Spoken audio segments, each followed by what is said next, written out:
بسم اللہ الرحمن الرحیم۔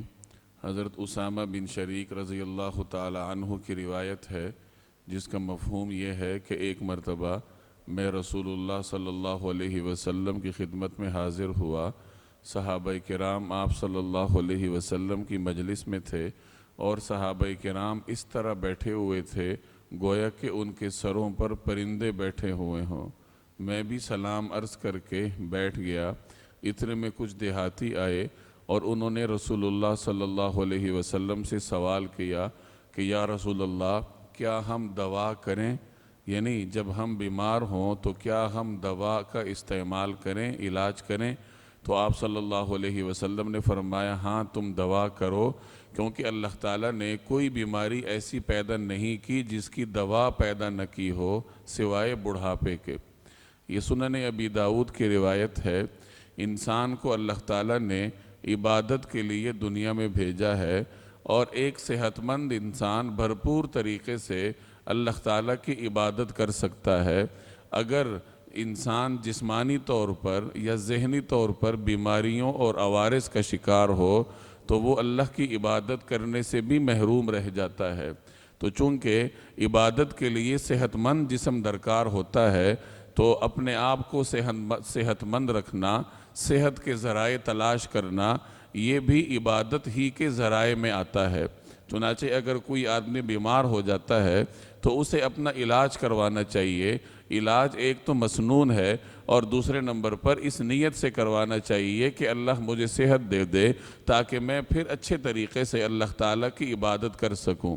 علاج کبھی تو فرائض کے درجے میں آتا ہے، اس وقت جب انسان کی زندگی خطرے سے دوچار ہو اور کسی چیز کے علاج میں اس کو صحت کا یقین ہو، جیسے کوئی آدمی مرنے کے قریب ہے اور پیاس کی وجہ سے اس کی جان نکل رہی ہے، چنانچہ اسے یقینی طور پر معلوم ہے کہ چند گھونٹ پانی لینے سے میری جان بچ جائے گی، تو ایسے موقع پر علاج کرنا لازم ہو جاتا ہے، فرائض کے درجے میں آتا ہے۔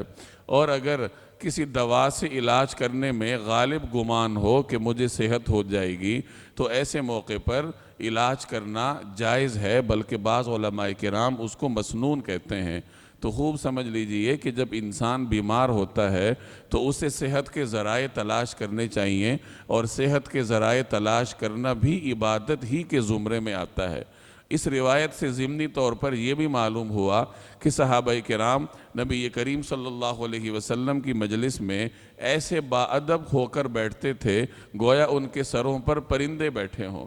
جب کسی کے سر پر پرندہ بیٹھا ہو تو وہ بے حس و حرکت ہو کر بیٹھتا ہے کہ میرے حرکت کرنے سے پرندہ اڑ نہ جائے۔ تو صحابہ کرام ادب کی وجہ سے اس طرح خاموش اور بے حس و حرکت ہو کر جناب رسول اللہ صلی اللہ علیہ وسلم کی مجلس میں بیٹھتے تھے گویا ان کے سروں پر پرندے بیٹھے ہوئے ہوں۔ تو معلوم ہوا کہ نبی کریم صلی اللہ علیہ وسلم کا ادب اور احترام یہ صحابہ کرام کا عام معمول تھا، اور اس میں ہمارے لیے بھی درس ہے کہ رسول اللہ صلی اللہ علیہ وسلم کے ساتھ محبت رکھی جائے اور حد درجے احترام اور ادب کا معاملہ کیا جائے۔ جس طریقے سے صحابہ کرام نبی کریم صلی اللہ علیہ وسلم کی مجلس کا احترام کرتے تھے تو ہمارے لیے حضور صلی اللہ علیہ وسلم کی سنت، آپ صلی اللہ علیہ وسلم کے فرامین کا احترام ہے کہ ہم حضور صلی اللہ علیہ وسلم سے تعلق رکھنے والی ہر چیز کا احترام کریں۔ اللہ تبارک و تعالی عمل کرنے کی توفیق عطا فرمائے۔